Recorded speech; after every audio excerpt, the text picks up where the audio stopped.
Bonjour, merci d'être là pour ce petit LinkedIn Live sur la fiscalité, les placements et l'efficacité entrepreneuriale.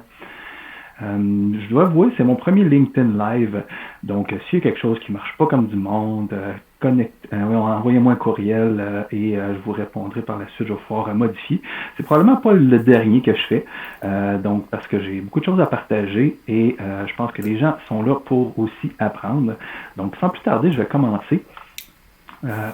Ici, l'ordre du jour, je vais revenir un petit peu en arrière, mettre la table et présenter notre équipe et IG Gestion de patrimoine, savoir de où on part. Ensuite, je vais embarquer dans le sujet principal qui est la fiscalité des entrepreneurs, la fiscalité des placements et la répartition intelligente par compte. Ensuite, si vous voulez en savoir plus, je vais vous donner quelques détails sur comment en savoir plus. Donc, sans plus tarder, notre équipe, IG, qu'est-ce qu'on fait, qui on est. IG Gestion de patrimoine, l'ancien nom, souvent les gens vont connaître le nom Group Investors. Ça existe depuis 1926. C'est une corporation canadienne qui est une entité à part entière de Power Corporation, qui est elle-même une des 50 plus grosses compagnies du Canada.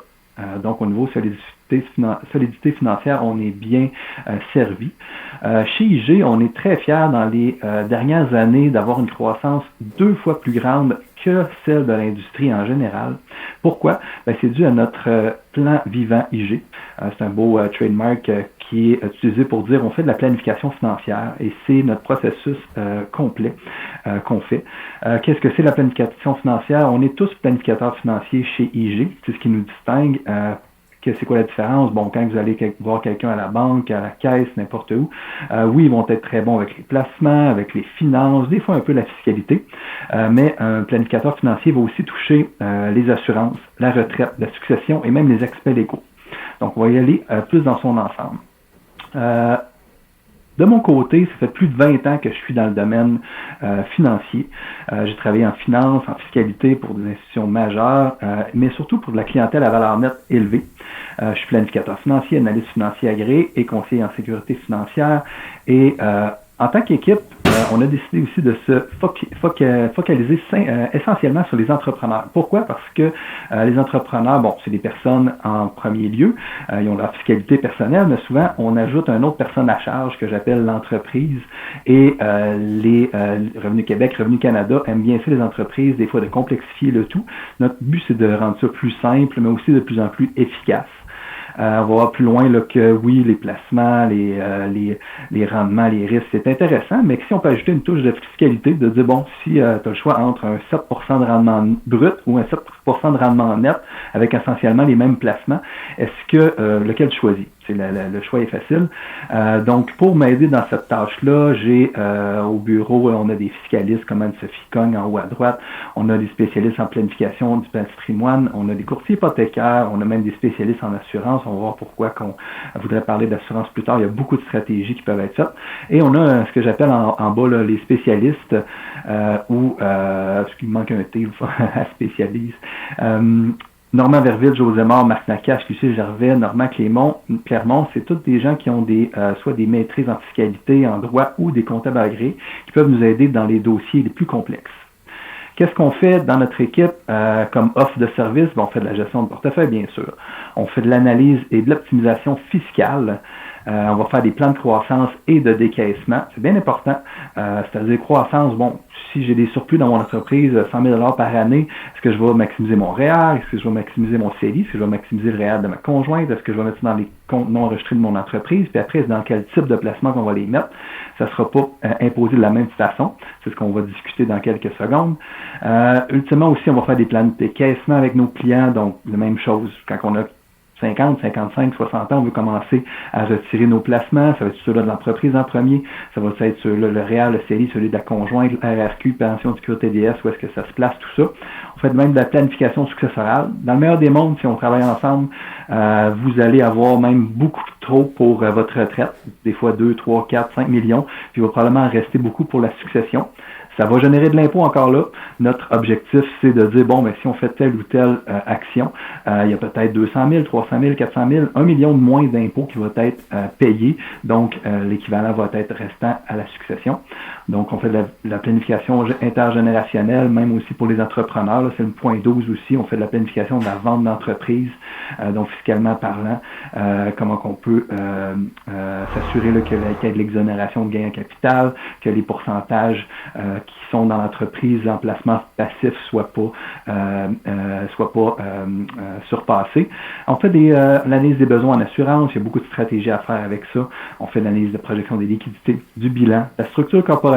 Des fois, juste une question simple, est-ce que je vais me verser du salaire ou je vais me verser du dividende? On a des outils pour calculer ça, pour savoir qu'est-ce qui est mieux pour nos clients. Et on fait de l'optimisation des comptes fiscaux. Tous ont déjà entendu parler, là, les CDC, l'IMR et tout ça. Qu'est-ce que c'est ça, ultimement? C'est des sommes qui sont dans l'entreprise qui peuvent être versées sans impôt aux actionnaires. Donc, l'idée, c'est est-ce qu'il y en a dans l'entreprise?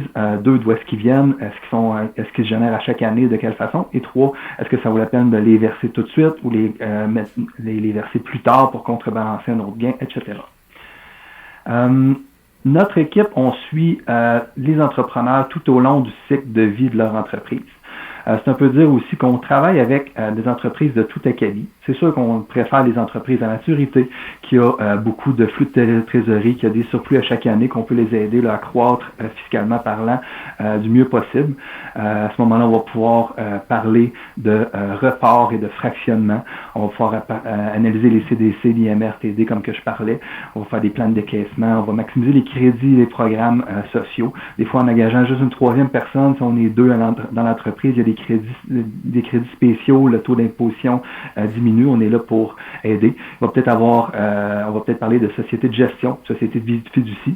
Ça vaut-tu la peine d'en ouvrir une? C'est quoi les avantages, etc.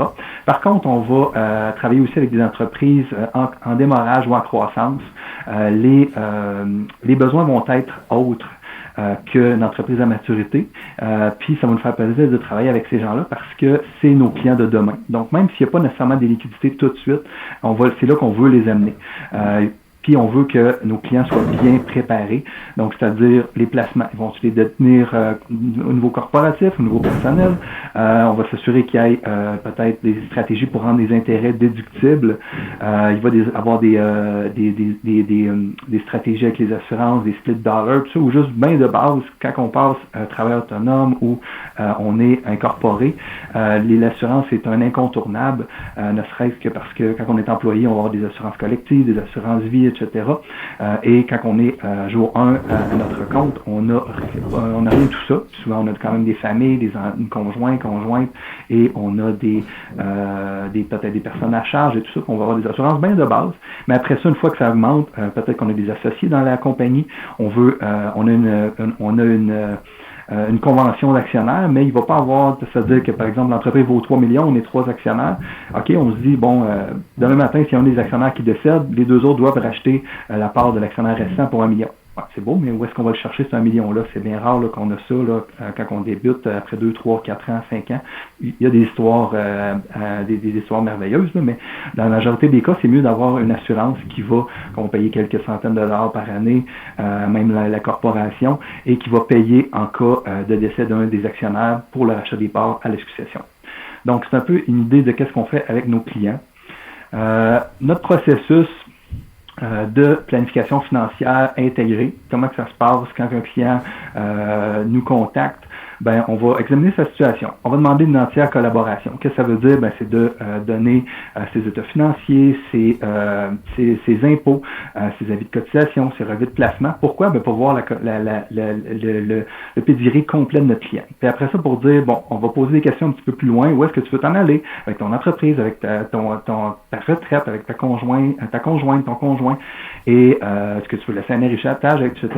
Et là, on va élaborer un plan complet. La belle petite image en bas, c'est notre logiciel de planification financière. On peut faire un paquet d'analyses, d'hypothèses, etc. Puis vraiment répondre aux questions que l'entrepreneur se pose. Ensuite, quand on dit oui, on a présenté le plan, ça me tente d'aller de l'avant, ben on va le mettre en place. Bien sûr, on va personnaliser le programme de placement. Si on y vient, là, qu'est-ce qu'on fait avec le programme de placement? On va mettre en place une stratégie globale, puis surveiller et modifier constamment. Maintenant, fiscalité des placements. Donc, il y a différents comptes, il y a différents placements, il y a différents taux d'imposition. Pourquoi on n'en parle pas beaucoup? En fait, moi, j'ai pas vu beaucoup de gens parler de répartition intelligente par contre, ou fiscalité efficace, ou fiscalité efficiente, on pourrait l'appeler de plein de façons. Mais je vais vous donner un aperçu. Après ça, là, je vous invite à communiquer avec moi là, par juste un message sur par LinkedIn, là, pas nécessairement sur le Teams ici, là, pas un commentaire, s'il vous plaît, là, sur le vidéo qu'on fait maintenant, parce que c'est plus facile pour moi là, de recevoir des courriels LinkedIn. Donc, si vous voulez en savoir plus, envoyez-moi un message, ça me fait plaisir. Mais là, je vais juste comme survoler qu'est-ce que devrait être une bonne répartition intelligente. Maintenant, je vais revenir un petit peu en arrière. Tout le monde parle de rendement, de risque, de rendement brut, de rendement net. Mais je vais faire juste un exemple, par exemple. Moi, j'appelle ça là, un portefeuille clé, là, un portefeuille type. On va appeler ça répartition globale et tactique. Un portefeuille qui serait équilibré / dynamique. C'est-à-dire, global, tous les comptes d'un investisseur seraient, au total, on aurait 60% d'actions et 40% de revenus fixes. Bon, je n'irai pas dans le détail, là, qu'est-ce que c'est les actions, qu'est-ce que c'est les revenus fixes, puis ce serait quoi là, toutes les portions qu'on pourrait mettre, là, mais juste de façon globale, c'est un portefeuille qui est équilibré, un petit peu dynamique. C'est un portefeuille que j'ai fait, que je suggère aux clients, qui va avoir plusieurs maisons de fonds.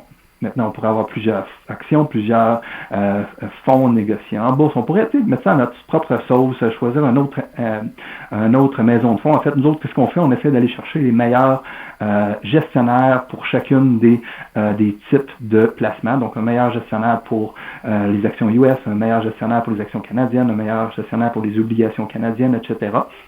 Puis après ça, on a un package qui dit que là, globalement, on va avoir 60% actions, 40% revenus fixes. Mais maintenant, mettons que je vous dis le rendement de ce portefeuille-là est de autour de 7% par année. Qu'est-ce qu'on veut faire après quand le client a un CELI, un REER, un non enregistré, un compte d'entreprise? Est-ce qu'on veut mettre le même portefeuille, c'est-à-dire 60% actions dans le compte CELI, 60% actions dans le REER, 60% actions dans le compte non enregistré puis dans celui de la compagnie? Non. Pourquoi qu'on ferait pas ça? En fait, pourquoi nous autres on le fait différemment? Parce qu'il y a beaucoup de gens qui le font de cette façon. C'est pour la simplicité. Nous autres, on le fait, on va le briser en morceaux. On va mettre des allocations un peu plus grandes dans le REER en action américaine, par exemple. Je viens dans les détails dans pas long, pour des raisons fiscales, pour que le brut, excusez encore là, j'ai vu que le brut, il me manquait un T, mais que le rendement net soit plus grand à cause des attributs fiscaux de chacun des placements. Donc, j'y vais. On va commencer par le rendement. Là, il y a beaucoup de gestionnaires de portefeuille, de conseillers qui vont dire « Ah, regarde, moi j'ai les meilleurs rendements ». Non, c'est pas vrai. Souvent, s'il va battre le marché peut-être une année de 1%, 1,5%, c'est vraiment bon. Un gestionnaire qui va battre le marché de 1, 1,5%, 2% par année pendant 5, 10, 15, 20 ans, c'est très, très rare. Même que je crois là, que c'est 5% des gestionnaires. Puis, non seulement ça, le meilleur gestionnaire une année ne sera pas nécessairement le meilleur gestionnaire de l'année d'avant. Tout ça pour dire que notre portefeuille type ici va quand même avoir un très bon rendement versus la catégorie équivalente qui est les équilibrés mondiaux neutres. Donc ici, je voyais par exemple en 2017 9,89 versus 7,13. C'est bon. Je ne veux pas braguer à propos du rendement. Je veux dire, c'est possible dans mon portefeuille qui va quand même battre le marché peut-être une année, 2 années, 3 années. Mais après ça, c'est le côté fiscal qui est important. Bon, ici au niveau du risque aussi, quand on analyse un portefeuille, on veut s'assurer que quand les marchés baissent, qui baissent moins que le marché. Donc, le portefeuille ici, 60-40 fiscal ou équilibré dynamique, a baissé en 2020, qui était la pandémie, de 10%. Bon, on se rappelle les marchés, mettons américains, canadiens, là, quelqu'un qui était principalement en action, les marchés baissaient au même moment de 35%. Donc, avoir un portefeuille qui baisse de 12-13%, c'était déjà pas si pire. Mais quand que la majorité des portefeuilles équivalents baissent de 11-12%, puis on baisse que de 10%, ben encore là, c'est un gain parce qu'on on est sur un piédestal pour recommencer le prochain niveau à la hausse. Et c'était la même chose là, tout dernièrement. Les marchés étaient à la baisse aussi et notre portefeuille était à la baisse. Notre portefeuille type, je dis bien type, parce que c'est pas un portefeuille nécessairement là, que tous les clients ont et tout ça. C'est vraiment utilisé pour un exemple ici. Ce portefeuille-là était à la baisse de 12,77, tandis que la catégorie moyenne à la baisse de moins 14. Donc, ayant dit ça, oui, c'est possible d'avoir un meilleur rendement, moins de risque, c'est ce qu'on veut à la base. Par contre, ça, on peut pas le contrôler. On peut pas contrôler qu'est-ce que les marchés vont faire. On peut juste minimiser son impact, comme on vient de le voir. Mais ce qu'on peut contrôler, c'est la fiscalité. Donc, on embarque là-dessus. Il y a différents comptes. Vous le savez déjà, le CELI, le REER, le compte non enregistré, le REE, régime épargne études. Il y a le compte d'entreprise le compte d'entreprise non enregistré aussi. Il y a même la police d'assurance que je rentre là-dedans. On va y parler un petit peu par la suite. Ça peut être considéré comme un produit d'investissement. Envoyez-moi un message sur LinkedIn si vous voulez plus d'informations. Le CELI, on sait qu'il ne sera jamais imposé. Le REER, on a une déduction maintenant et on va avoir une imposition dans le futur, donc il faut regarder les deux. Le compte non enregistré, il y a tout le temps de l'imposition personnelle. Donc, si on a un intérêt, un 1000 $ d'intérêt sur un revenu fixe, un CPG ou autre, le taux marginal d'imposition présentement sur tout revenu, surtout comme les intérêts, ça va être 53,31 %. Donc, ça veut dire si on a 1000 $, ils vont en rester, on va en payer 530 $ à l'impôt, puis ils vont rester à 470. Donc, c'est pas avantageux dans un compte enregistré d'avoir des intérêts, ça je vous le dis tout de suite. Les dividendes étrangers, donc ça veut juste avoir Unilever en Europe ou L'Oréal, je crois que c'est une entreprise européenne. Une entreprise européenne qui va payer un dividende. Si on a ça dans un compte non enregistré personnel, on va payer encore 53,31 %. Mais attention, si on a un dividende d'une action européenne dans un compte non enregistré d'entreprise, on va même être imposé à 63,8 %. Donc déjà là, essayer d'éviter des actions étrangères, que ce soit asiatiques, européennes, etc., dans les comptes d'entreprise, parce que c'est pas avantageux fiscalement. Dividende US, ça c'est très peu connu aussi. Quand on l'a dans le REER, en fait, un dividende US, habituellement, on va avoir une imposition de 15 %. Donc, je reçois 1000 $ d'une action US, ExxonMobil, par exemple. Donc, je reçois 1000 $, ben, il y a déjà 150 $ qui va être gardé à l'État américain pour qu'ils soient sûrs qu'ils gardent de l'impôt de leur côté. À ce moment-là, oui, dans un compte enregistré, on peut mettre ça dans le rapport d'impôt, comme quoi j'ai payé déjà un impôt, puis là, j'ai pas à payer au moins l'impôt sur quelque chose qui a déjà été imposé. Malgré tout, c'est pas avantageux dans un compte enregistré, mais ce qui est pire, c'est dans le CELI, d'avoir un dividende US dans le CELI, ce qui va avoir une retenue d'impôt de 15 %. Mais je n'aurai pas ça ne sera pas contrebalancé par un crédit ou autre parce que le CELI est censé être sans impôt, mais l'impôt va être quand même avoir été enlevé par les Américains. Deux choses qui sont très intéressantes, par exemple, qu'il faut favoriser au niveau de l'imposition, c'est les gains en capital. On va être imposé au maximum à 26 %, 26,66 %. Donc ça, dans un compte non enregistré, tant personnel que d'entreprise, ça vaut la peine. Et les dividendes canadiens aussi. Donc, quand j'ai des dividendes de banque, par exemple, dans mon compte non enregistré ou mon compte d'entreprise, il y a des crédits équivalents là, pour les dividendes canadiens, qui fait que, ultimement, c'est au maximum 40 % qui sont imposés. Deux autres points importants. Gains capital reportés sont à 0 %. Qu'est-ce que c'est ça? On va en parler dans une seconde. Remboursement de capital aussi, on va en parler dans une seconde. Mais je vais revenir sur la portion juste en haut, en mettant le plus de texte sur cette slide-là. Donc, ultimement, qu'est-ce que ça donne? Dans le CELI, qu'est-ce qu'on voudrait avoir? Qu'est-ce qu'on suggère à nos clients? Qu'on met en place là, dans certaines proportions, en regardant toujours le profil du client, puis avec l'allocation tactique. des actions internationales dans le CELI, des actions de petite capitalisation dans le CELI. Pourquoi? Parce qu'elles ne seront jamais imposées dans le CELI. Donc, même si j'ai fait un bon coup puis j'ai acheté, j'ai le goût de dire, là, en 2018, là, les actions de POT étaient déjà super hautes. Il y en a certaines qui ont fait 200-300%.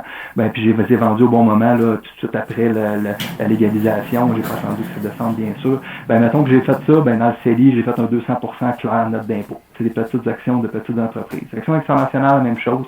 Si on achète des actions de pays émergents, par exemple, ou d'Asie, de Hong Kong, etc., elles ne seront jamais imposées ni les dividendes étrangers, ni le gain capital. Dans le REER, on en a parlé plus tôt, on va mettre des actions américaines à cause du traité, comme eux autres, ils traitent ça comme leur 401k. Donc, parce que on a des actions américaines dans notre REER, eux autres, ils vont pas retenir à la source 15%. Donc, on veut les actions américaines dans le REER. On veut aussi des obligations, la plupart du temps, parce que les obligations les taux sont bons maintenant, là, mais c'est pas une obligation va rarement faire là, du 5, 10, 15% année après année. Et donc, la croissance va être moins forte. Donc, en mettant ça dans le REER, quand on va le retirer aussi, le montant en obligation va être moins fort à retirer. À l'inverse, si on mettrait les obligations dans les comptes non enregistrés, les intérêts seraient de 53,31%. Donc, on évite ça en mettant dans le REER. Maintenant, les comptes non enregistrés, qu'est-ce qu'on va mettre là-dedans? Tant personnel que d'entreprise. On va mettre les actions canadiennes, toutes les actions à dividendes, surtout canadiens, et les actions qui vont faire du gain en capital, qu'on planifie peut-être vendre dans 2, 3, 4 ans, faire du gain, puis à ce moment-là, ça va être imposé seulement à 26,66% pour les gains en capital ou 40% pour les dividendes. Maintenant, le compte d'entreprise, ça c'est une grosse bébite. Encore là, la même chose, on va avoir des actions canadiennes, pour avoir surtout des dividendes, du gain en capital, mais on veut privilégier le report en capital. Donc, si on est dans un compte d'entreprise, puis en plus d'avoir des dividendes et gains en capital, le gain en capital, si on peut, au lieu de payer de l'impôt à chaque année, mettons là, que j'ai 100 000, puis je fais un 1000 de gain en capital, au lieu de payer 50 un gain en capital, à peu près la moitié, là, sur à peu près 500 $ par année, je peux le reporter d'année en année. À ce moment-là, il n'y a pas d'imposition immédiate et c'est avantageux fiscalement. Parce que ça, l'argent va pouvoir fluctuer à l'abri de l'impôt pendant plusieurs années. Après, il y a même des structures, je vais vous en parler dans une seconde, qui va aider à même avoir du revenu, qui va être du remboursement de capital à même ces fonds-là, peut-être pour la retraite. Donc, mettons que j'ai 40 ans, puis j'ai 40 ans en passant, et je veux prendre ma retraite à 50 ans. Bon, ça pourrait. J'ai 1 million dans le compte de banque, puis là, ça va être à peu près à 2-3 millions quand je vais prendre ma retraite. À ce moment-là, c'est tout du gain que je vais pouvoir dire, je laisse encore travailler de 50 jusqu'à 60, 70, 80 ans pour la majorité du gain, mais je vais juste retirer mon capital qui ne sera pas imposable. Dans ce moment-là, je pourrais même avoir plusieurs années sans impôt ou très peu d'impôt. C'est sûr qu'il y a d'autres affaires à regarder. Là, ça vaut la peine de payer un petit peu d'impôt, mais pas trop. Une autre stratégie qui est très, très, très importante et intéressante quand on a une entreprise, c'est de regarder, j'aime ça appeler ça les options d'investissement alternatif. Ultimement, c'est de transformer un placement en une police d'assurance pour fin de placement et de succession. Je ne veux pas aller trop loin dans cette stratégie-là, mais je vais juste y aller rapidement. Admettons que, comme dans l'exemple que j'ai dit, je pars à la retraite dans 10 ans, je projette que je vais avoir à peu près 3 millions d'actifs, puis il y a facilement là, peut-être 500 000 ou 1 million que je n'aurai pas besoin pour moi-même pour vivre jusqu'à mes vieux jours, qui va être probablement donné en succession. Je voudrais peut-être prendre une police d'assurance à ce moment-là. Pourquoi? Et finalement, là, avoir une police d'assurance pour fin de placement et successoral. Donc, pour le même montant, c'est possible d'avoir, même si on a du rendement de 5, 6, 7%, si on l'a à l'intérieur d'une police d'assurance, ce n'est pas imposé parce que c'est dans une police d'assurance qui va être donnée à la succession. Donc là, on évite l'imposition complètement, mais dans le but successoral, il y a vraiment un objectif. Et le deuxième avantage, c'est que si j'ai une entreprise et je prévois la vendre dans un horizon de 5, 10 ou 15 ans, ça vaudrait la peine de ne pas avoir trop de revenus passifs dans l'entreprise parce qu'il y a des seuils maximum qu'on vous doit respecter pour pouvoir avoir droit à l'exemption du gain en capital. Présentement, c'est 900 000 quelques. Donc, ça vaut la peine d'avoir recours à des stratégies comme ça. Donc, soit sentez-vous à l'aise de m'envoyer un petit email sur LinkedIn pour en savoir plus. Ici, pourquoi qu'on voudrait mieux allouer les actifs? J'ai fait une petite simulation avec mon logiciel de planification financière que je vous montrais plus tôt. Je mets juste un exemple vraiment tout petit. Quelqu'un qui aurait 300 000 $ aujourd'hui et qu'on se projette là, dans 20, 30 ou 40 ans, jusqu'au même au décès. Mettons qu'on dit, bon, on va, au lieu de mettre tout un portefeuille 60-40, 60% actions, 40% obligations dans chacun de mes comptes, que je vais mettre certaines portions allouées fiscalement intelligemment, comme on parlait plus tôt. Qu'est-ce que ça donne? Mais ça donne 1,3% de plus par année net en moyenne. Donc, ultimement, c'est que si j'ai un portefeuille, mettons que j'ai qui va donner 7,3%, ben en allouant en fait, qui va donner 6%. Mettons que j'ai un portefeuille qui va donner 6% net en allouant juste régulièrement tous les fonds là, de la même façon dans chaque compte. Si je les mets par bloc dans différents comptes, je vais aller chercher 7,3% net par contre. Donc, juste en prenant les mêmes actions, les mêmes portefeuilles, les mêmes fonds, mais en les allouant différemment pour des fins fiscales. Et ça, je le redis, c'est quand on parle de rendement, on n'est jamais sûr. Un portefeuille va-tu faire 5, 6, 7%, va-tu faire moins 10, moins 15, moins 20%, cette année, ça, on n'est jamais sûr. On essaie de minimiser le risque et maximiser le rendement, mais on n'est jamais sûr sur le rendement d'avance. Par contre, la fiscalité, les lois sont là. On a juste à les suivre comme du monde et fait que c'est un rendement qui est sûr finalement, entre guillemets, au niveau fiscal, parce qu'on a juste à suivre les lois et le rendement va être là au niveau fiscal. Je vous ai dit j'allais revenir sur les placements en catégorie ou en société de fonds. Qu'est-ce que ça fait? Qu'est-ce qu'on voudrait avoir ultimement pour reporter les gains en capital? C'est une structure comme ça. Je reviens un petit peu en arrière. Les intérêts, comment que ça coûte là, en termes d'impôts et tout ça. On les a 53%, 39%, disons canadien, 40%, gain capital, 26%, remboursement de capital. Et si, mettons, on voudrait absolument éviter les intérêts et les revenus étrangers dans un compte non enregistré ou dans une corporation. Là, je dis corporation, ça peut être la société la société principale de l'actionnaire, mais ça peut être aussi et surtout une société de holding ou de gestion de portefeuille. Donc, on voudrait éviter les 53% d'imposition et privilégier dividende canadien et gain capital. Ben, ça existe. Ça s'appelle un fonds en catégorie de société. Il y en a plusieurs. Nous autres, on a nos favoris. Ça me ferait plaisir de vous les partager. Qu'est-ce que ça fait, ultimement? Dans une fiducie régulière, parce qu'il y a deux façons de faire un fonds commun de placement, par exemple, d'avoir une fiducie. Ça, c'est un pass-through. Ça veut dire que tous les revenus qui sont à l'intérieur de la fiducie doivent être envoyés à l'investisseur. Tandis qu'une catégorie de société, c'est comme une corporation dans laquelle ils peuvent décider de verser des dividendes, de verser des biens capital ou des remboursements de capital au gré de l'actionnaire. Donc, il y a des choix qui peuvent être faits. Donc, dans les comptes non enregistrés, c'est la formule qui est intéressante.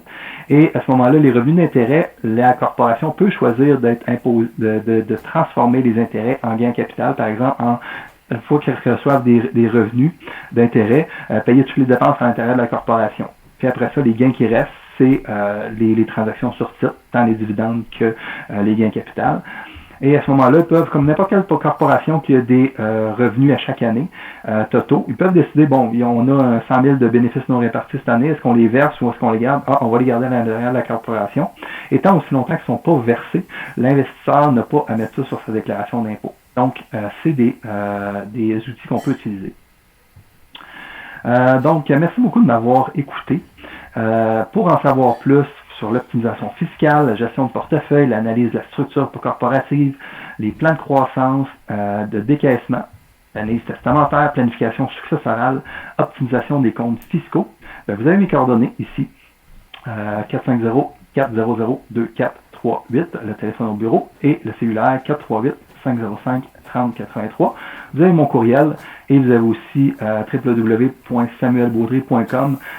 Ça envoie vers mon profil LinkedIn qui a beaucoup d'informations. Donc, ça va me faire plaisir de discuter avec vous quand